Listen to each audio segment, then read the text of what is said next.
Kalau itu rahasia, maka jagalah, karena itu merupakan amanat. Juga termasuk amanat adalah menjaga kehormatan. Aceh Explore menampilkan halaqah dari Masjid Raya Baitur Rahman Banda Aceh. Subscribe, komen, like, dan share. Assalamualaikum warahmatullahi wabarakatuh. Alhamdulillah, nahmaduhu wa nasta'inuhu wa nastaghfiruh wa na'udzu billahi min shururi anfusina wa min sayyiati a'malina. May yahdihillahu fala mudilla lahu wa may yudlil fala hadiya lahu. Asyhadu an la ilaha illallah wahdahu la syarika lahu wa asyhadu anna Muhammadan abduhu wa rasuluh. Allahumma salli wa sallim ala Muhammad wa ala alihi wa sahbihi ajma'in. Amma ba'd. Bapak-bapak, ibu-ibu, sidang jamaah salat subuh kaum muslimin dan para pendengar yang dirahmati Allah. Marilah kita tidak ada henti-hentinya memanjatkan puji syukur kehadirat Allah Subhanahu wa taala atas limpahan rahmat, karunia dan hidayahnya, sehingga sampai pagi hari ini kita masih diberi kekuatan dan kesehatan oleh Allah, sehingga kita dapat melaksanakan ibadah.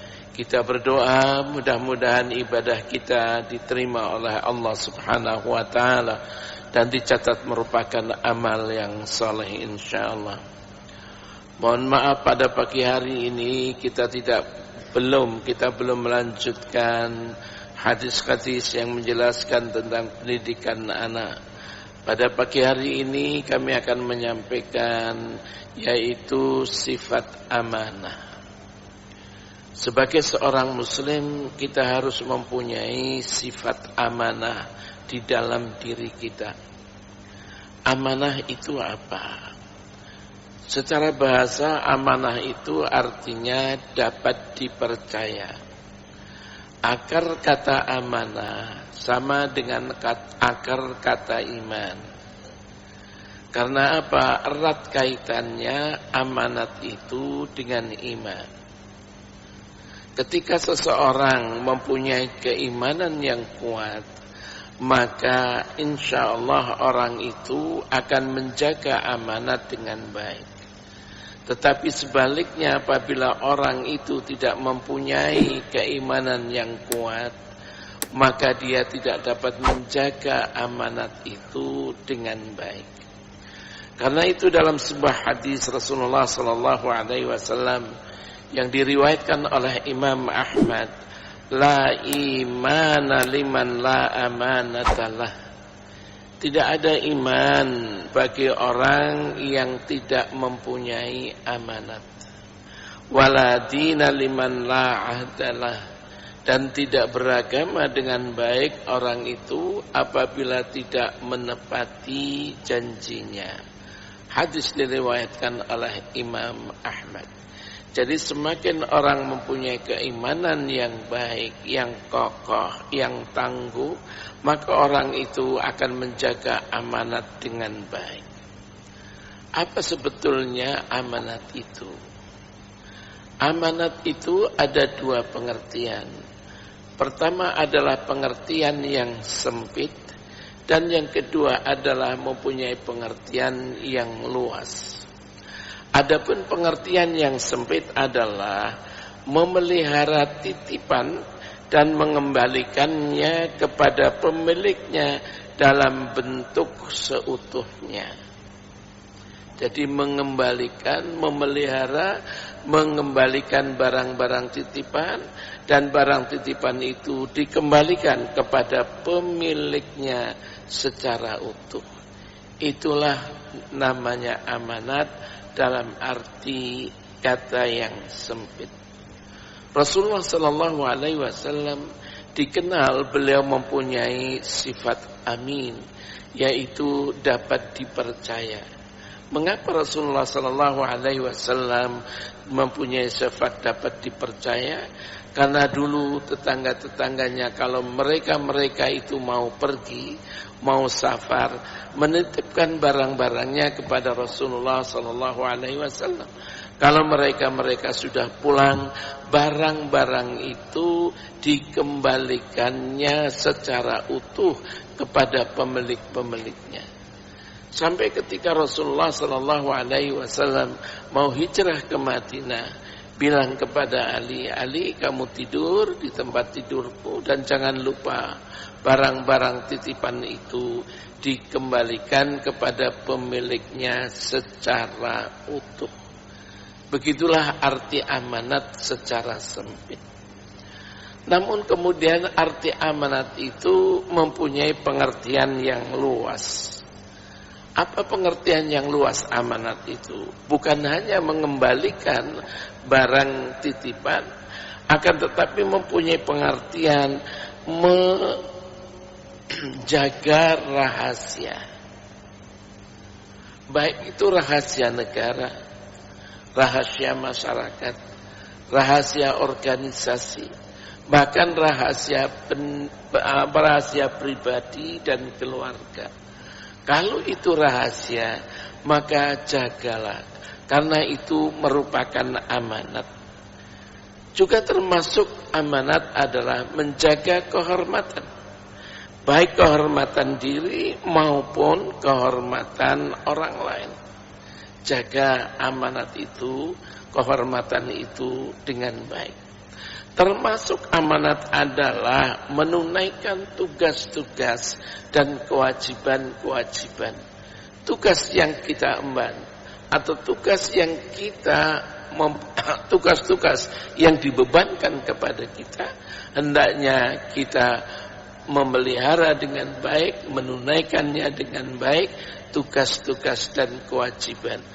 Melaksanakan tugas dan kewajiban merupakan amanat yang harus kita jaga dengan baik. Memang Allah Subhanahu wa taala menugaskan amanat ini di hadapan makhluk-makhluknya, di hadapan langit-langit dunia dan gunung-gunung, amanat taklif. Tapi mereka gunung-gunung, daratan, kemudian langit tidak mau mengambil amanat itu. Siapa yang mengambil amanat itu? Yaitu manusia. Manusia mengambil amanat itu karena ada potensi-potensi yang ada di dalam diri manusia. Di dalam Al-Quran surat Al-Ahzab ayat 72 Allah berfirman, Inna aradnal amanata 'alas samawati wal ard wal jibal fa'abaina an yahmilnaha wa asfaqna minha wa hamalaha al-insan innahu kana zaluman jahula. Allah berfirman, sesungguhnya kami menampakkan amanat 'alas samawat, di hadapan langit-langit, wal ard, bumi, wal jibal, dan gunung-gunung, fa'abaina ayyahmilnaha. Mereka itu, langit, bumi, gunung-gunung, enggak mau untuk mengambil amanat itu. Wa asfaqna minha, karena dia takut tidak dapat menjaganya dengan baik. Wa hamalahal insan, lantas manusia mengambil amanat itu. Innahu kana zaluman jahula, sesungguhnya manusia itu suka berbuat zalim dan manusia itu bodoh. Bapak-bapak, ibu-ibu, para pendengar yang dimuliakan Allah, apa bentuk-bentuk amanat itu? Bentuk-bentuk amanat sebagaimana tadi saya katakan adalah memelihara titipan dan mengembalikannya seperti semula. Tadi sudah saya jelaskan. Di dalam surat An-Nisa ayat 58 Allah berfirman, Innallaha ya'murukum an tu'addul amanati ila ahliha. Sesungguhnya Allah memerintahkan kepada kamu untuk menunaikan amanat kepada ahlinya, kepada pemiliknya. Dalam sebuah hadis Rasulullah sallallahu alaihi wasallam yang diriwayatkan oleh Imam Al-Bukhari, Rasulullah sallallahu alaihi wasallam bersabda, Man akhadha amwalan nas, barang siapa yang mengambil harta manusia, yuridu adaaha, dia ingin untuk mengembalikannya, adallahu an, maka Allah akan memudahkan untuk mengembalikannya. Man akhadha yuridu itlafaha, barang siapa yang mengambil harta, yurid itlafaha, dia ingin untuk merusaknya, atlafahullah, maka Allah akan merusaknya. Jadi kalau kita mengambil harta apapun dan kita berusaha untuk mengembalikannya, malah Allah akan memudahkan untuk kita bisa mengembalikannya. Yang kedua, amanat mempunyai arti menjaga rahasia. Apa saja rahasianya? Mungkin rahasia pribadi, mungkin juga rahasia keluarga, rahasia masyarakat, rahasia negara, bahkan rahasia suami istri, rahasia dokter di dalam merawat pasien dan sebagainya. Asal itu rahasia, maka hendaknya dia menjaganya dengan baik. Dalam sebuah hadis Rasulullah sallallahu alaihi wasallam diriwayatkan oleh Imam Abu Daud, Rasulullah bersabda, "Idza haddatsa rajulun rajulan bihadits," apabila seseorang itu berbicara dengan orang lain dengan suatu pembicaraan, tsummal tafat, kemudian dia tengok kanan, tengok kiri, berpaling ke kanan, berpaling ke kiri, fahuwa amanah, maka itu adalah amanat. Hadis diriwayatkan oleh Imam Abu Dawud. Orang ngomong bisik-bisik, ada orang kalau itu rahasia, maka itu amanat yang harus dijaga. Termasuk rahasia suami istri. Jangan sampai suami menyebarkan rahasia ranjang dengan istrinya. Sama sekali itu tidak boleh dan itu dilarang di dalam agama. Rasulullah sallallahu alaihi wasallam bersabda, "Inna min a'zamil amanah 'indallahi yaumal qiyamah ar-rajul yufti ila imra'atihi wa tufti ilaihi thumma yanshuru sirraha." Sesungguhnya amanat yang paling besar di sisi Allah pada hari kiamat adalah seseorang bergaul dengan istrinya, bercampur dengan istrinya, kemudian suami itu yanshuru sirraha, kemudian suaminya membeberkan rahasia-rahasia rancang dengan istrinya. Tidak boleh. Rawahu Muslim, hadis diriwayatkan oleh Imam Muslim. Termasuk juga seorang dokter. Dokter dia merawat, memberi obat, merawat pasien. Tidak boleh seorang dokter kemudian membeberkan rahasia-rahasia pasiennya. Enggak boleh. Itu adalah rahasia yang harus dijaga dengan baik oleh seorang dokter. Dalam sebuah hadis Rasulullah sallallahu alaihi wasallam yang diriwayatkan juga oleh Imam Abu Daud, al-majalis bil amanah illa thalath. Majlis kumpulan itu ada 3, tapi harus dijaga dengan amanat.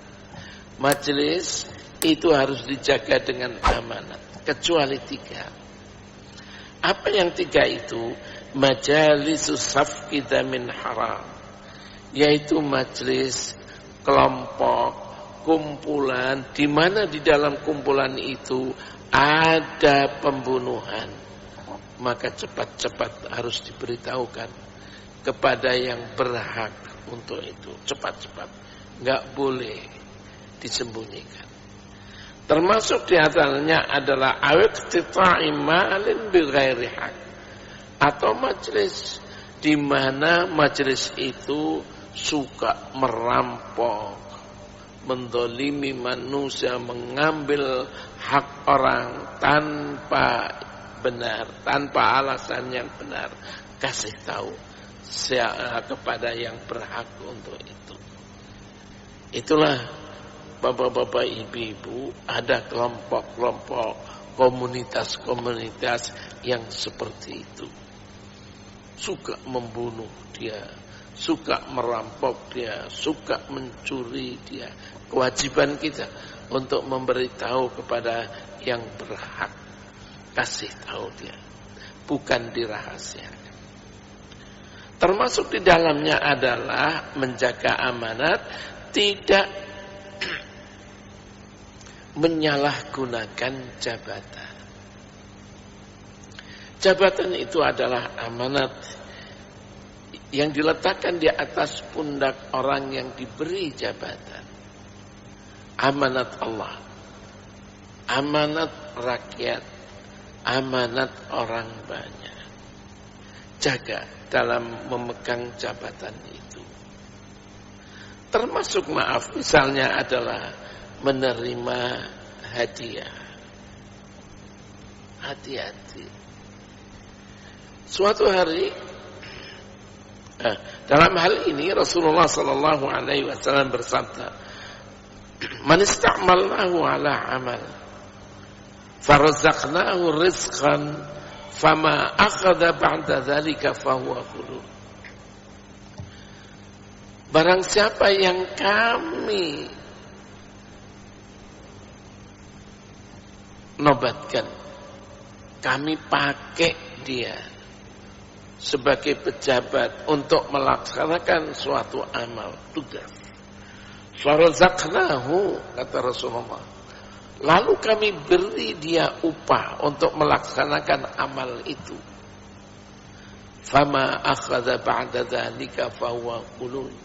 Maka apa yang diambil selain itu, maka termasuk korupsi. Hadis diriwayatkan oleh Imam Abu Daud. Ibnu Lutbiyah, seorang sahabat Rasulullah SAW, ditugaskan dia untuk mengambil zakat di tengah-tengah masyarakat. Setelah mereka Ibnu Lutbiyah mengambil zakat sebagai tugas, kemudian datang menghadap Rasulullah SAW. Ya Rasulullah, ini hasilnya. Nah itu, ya Rasulullah, itu hadiah yang diberikan kepadaku. Iya. Kemudian Rasulullah SAW bilang kepada Ibnu Lutbiyah, apa katanya? Fa inni asta'milur rajula minkum 'alal 'amal mimma wallani Allah. Karena aku mempunyai kekuasaan, otoritas, aku mengangkat seseorang di antara kalian untuk melakukan suatu pekerjaan. Fayati, lantas dia datang, wayaqul, dan dia bilang, kata Rasulullah, hadza lakum wa hadza hadiyatun uhdiyat li. Dia datang, dia bilang, hadza lakum, ini untukmu ya Rasulullah. Adapun ini adalah hadiah yang diberikan kepadaku. Rasulullah sallallahu alaihi wasallam mengatakan, bersabda, afala yajlis fi baiti abihi wa ummihi hatta ya'tiyahu hadiyatuhu. Mengapa dia tidak duduk di rumah ayahnya, tidak duduk di rumah ibunya, sehingga datang hadiah itu? Engkana sadiqan, kalau benar-benar dia itu menjadi orang yang jujur. Kalau kamu duduk-duduk di rumah ayah kamu, di rumah ibu kamu, tanpa ada apa-apa, apakah hadiah itu akan datang? Karena kamu punya petugaslah, kamu sebagai petugaslah untuk mengambil tadi zakat, maka kamu diberi hadiah oleh mereka. Wallah, kata Rasulullah, demi Allah, la ya'khudhu ahadum minkum syai'an bighairi haqqihi. Janganlah seseorang di antara kalian mengambil sesuatu yang bukan haknya. Kalau ada yang melakukan itu, illa laqiyallaha yahmiluhu yaumal qiyamah. Kalau begitu, kalau dia mengambil yang bukan haknya, maka nanti dia itu akan disuruh memanggul harta-harta itu di atas pundaknya pada hari kiamat. Muttafaqun alaih. Hadis sahih diriwayatkan oleh Imam Bukhari dan Imam Muslim. Termasuk komisi. Ini bapak-bapak. Kalau saya sudah ditugaskan menjadi bendahara atau menjadi seksi perlengkapan yang tugasnya itu untuk membeli ini, ada komisi, bukan masuk ke kantongnya, tapi komisi itu masuk ke institusinya, ke organisasinya, bukan masuk kantongnya sendiri. Ya. Termasuk di dalam amanat adalah mengangkat orang yang tidak mampu untuk menduduki jabatan. Dia tahu dia itu enggak mampu. Udahlah, karena masih saudaraku, karena masih satu partai dengan aku, karena masih dia itu kerabatku, saya angkat. Padahal tidak mempunyai kemampuan untuk itu. Rasulullah sallallahu alaihi wasallam bersabda, "Man istamala rajulan ala asabah." Barang siapa yang mengangkat seseorang atas dasar tadi fanatisme golongan. Wa fihi man huwa arda Allahu min. Dan di tengah-tengah mereka itu ada orang yang lebih pantas untuk menduduki jabatan itu. Faqad khana Allah wa rasulahu wal mu'min. Maka dia sesungguhnya telah berkhianat kepada Allah, berkhianat kepada Rasul, dan berkhianat kepada orang-orang mukmin. Ini bapak-bapak, ibu-ibu, ya kita tidak tahu zaman sekarang. Kemudian yang kelima adalah menunaikan kewajiban dengan baik. Apapun kecil kewajiban itu, kalau memang itu merupakan kewajiban, kita harus menunaikan kewajibannya dengan baik. Termasuk memelihara semua nikmat yang diberikan oleh Allah Subhanahu wa taala kepada kita. Allah memberikan kepada kita nikmat yang banyak. Nikmat ada dua. Pertama adalah nikmat lahiriah, harta benda. Kita punya keluarga, punya anak-anak, punya jabatan, punya harta, dan sebagainya. Secara lahiriah, maka jagalah baik-baik, syukuri baik-baik nikmat itu. Ini termasuk menjaga amanah. Yang kedua adalah nikmat batiniah, ketenangan, kedamaian, kebahagiaan. Ketenangan, kebahagiaan, persatuan, kesatuan yang sudah baik. Maka jagalah itu dengan baik, karena itu merupakan nikmat yang diberikan oleh Allah Subhanahu wa taala kepada kita. Inilah menjaga nikmat yang sebagai bentuk amanat, mensyukurinya ada 3 hal. Ada 3 unsur. Yang pertama, hati kita bersyukur kepada Allah Subhanahu wa taala. Ya Allah, ya Tuhanku, kami bersyukur atas nikmat yang telah Engkau berikan kepada kami, ya Allah. Mudah-mudahan berkah dan mudah-mudahan bermanfaat. Yang kedua, lisannya mengatakan alhamdulillah wa syukrulillah. Alhamdulillah ya Allah, Engkau telah memberikan nikmat dan karunia kepada kami. Tapi jangan lupa yang ketiga. Yang ketiga adalah menunaikan nikmat itu, karunia itu di jalan Allah dan di jalan Rasulnya. Kalau punya harta cukup 1 nisab, berikan zakatnya. atau bisa membantu kepada yang lain-lain yang membutuhkannya. Sebagai bentuk apa? Mensyukuri nikmat Allah Subhanahu wa ta'ala. Ini. Jadi ada 3 unsur.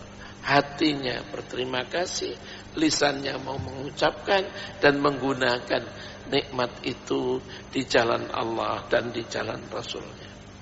Karena itu kita tutup dengan sebuah hadis Rasulullah sallallahu alaihi wasallam. Rasulullah sering berdoa, Allahumma inni a'udzubika minal ju' fa innahu bi'sad dhaji'. Ya Allah, ya Tuhanku, kata Rasulullah, aku mohon perlindungan kepadamu minal ju', dari kelaparan. Fa innahu bi'sad dhaji', sesungguhnya kelaparan itu adalah sejelek-jelek tempat teman berbaring. Sejelek-jelek teman berbaring. Kalau sudah lapar, aduh ya Allah, enggak tahu lagi. Sejelek-jelek teman berbaring. Wa a'udzubika minal khiyanah. Dan aku berlindung diri kepadamu ya Allah dari sifat khianat. Fa innaha bi'sal bitanah. Sesungguhnya sifat khianat itu adalah sejelek-jelek kawan dekat. Jadi kawan dekat adalah jelek banget, itu adalah khianat. Karena itu sekali lagi Rasulullah berdoa, Allahumma inni a'udzubika minal ju' fa innahu bi'sad dhaji' wa a'udzubika minal khiyanah fa innaha bi'sal bitanah. Ini saja pada pagi hari ini. Assalamualaikum warahmatullahi wabarakatuh.